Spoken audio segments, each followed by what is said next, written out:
से मिलन की चाह है और वह चाह सच्ची है तो भगवान जरूर मिलते हैं। कृपा कर अपनी शरण में स्वयं ले लेते हैं और वस्तुतः तो वह चाह भी भगवान ही प्रदान करते हैं। समस्या यह है कि हम संसार के प्रेम राग में भगवान की दी हुई उस चाह को समझते ही नहीं। इसका प्रमाण क्या है? इसका प्रमाण है भगवान घर में, हम सबके घर में चित्र विग्रह में अथवा किसी भी विग्रह रूप में विराजमान हैं। उनकी सेवा कोई करता है, कोई नहीं करता है। दर्शन कभी करता है, कभी नहीं करता है।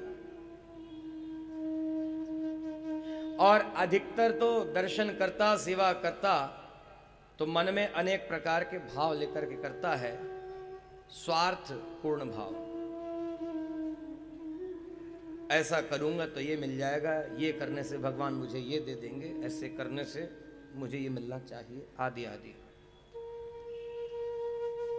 लेकिन आप स्वयं विचार करें, अपने मन को मथिए, आत्ममंथन कीजिए।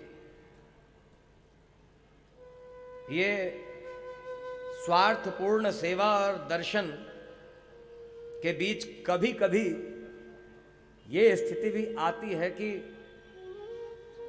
बिना किसी प्रकार की चाह लिए बस भगवान का दर्शन करने की इच्छा होती है, लेकिन कभी ये इच्छा भगवान की दी हुई है और ये भगवान हमेशा देते हैं।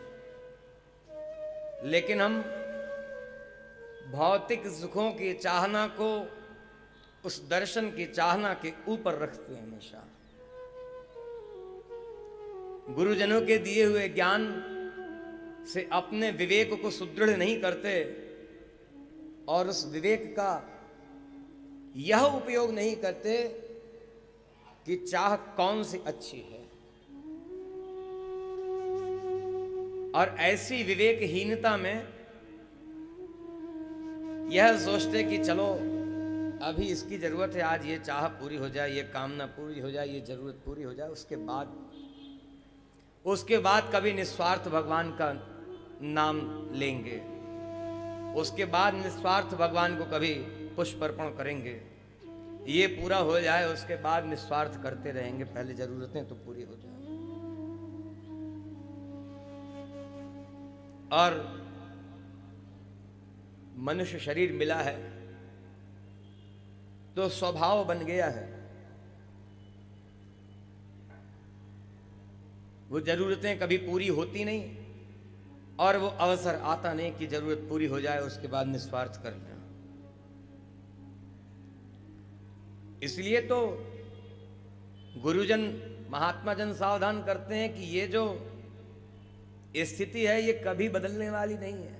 सो तुम विवेक का प्रयोग करो, जो मिला है भगवान से तुमको, उससे क्या होगा?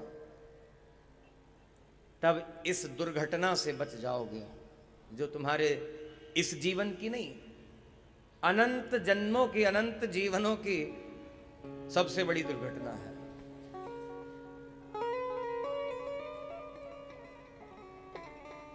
श्री रामानंद स्वामी जी महाराज के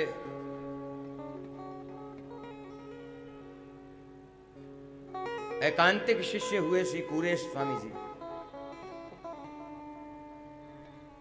उन्होंने इसको समझाया, कीटादि कोटि जन्मसु मानवत्वम तत्रापि कोटि जन्मसु ब्राह्मणत्वम तत्रापि कोटि जन्मसु वैष्णवत्वम, और फिर कहा तत्रापि कोटि जन्मसु मत्परत्वम। करोड़ों बार कीड़े मकोड़े की योनियों में जन्म ले लेकर के मनुष्य शरीर मिलता, करोड़ों बार मनुष्य योनि में जन्म ले लेता, तब ब्राह्मण बनता है, वेद वेदांत आदि का अधिकारी होता, और ये करोड़ों बार ब्राह्मण होकर के भी,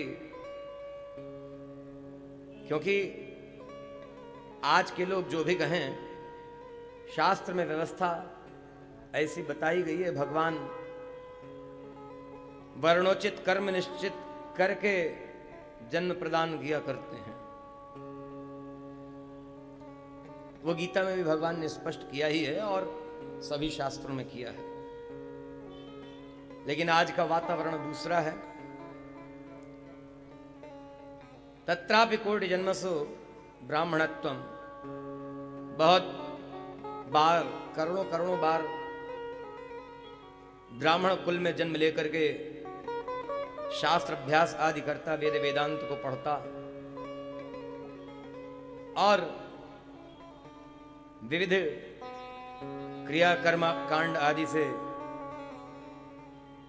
भगवान की देवी देवताओं की आराधना पूजा वगैरह किया करता है। लेकिन मनुष्य जन्म का श्रेष्ठ फल मोक्ष अथवा भगवान की प्राप्ति नहीं की इसने। करोड़ों बार ब्राह्मण कुल में जन्म लेकर के फिर वैष्णव होता है, और करोड़ों बार वैष्णव होकर के भी फिर मत परत्व की स्थिति आती। मत परत मतलब एकमात्र भगवान का ही बन करके रहे। तो कठिनाई तो इतनी है, लेकिन भगवान की कृपा कब होती है? जब ऐसे गुरु मिल जावे, और गुरु मिल गए तो फिर वह कृपा होती है, और तब भगवान के विषय में ऐसा ज्ञान प्राप्त होता है। वह चाह फिर सुदृढ़ होती है जो भगवान प्रदान करते हैं, और चाह सुदृढ़ हो गई तो भगवान प्रकट होकर के, साक्षात होकर के दर्शन भी दे देते हैं। बोलिए श्री रामचंद्र भगवान की।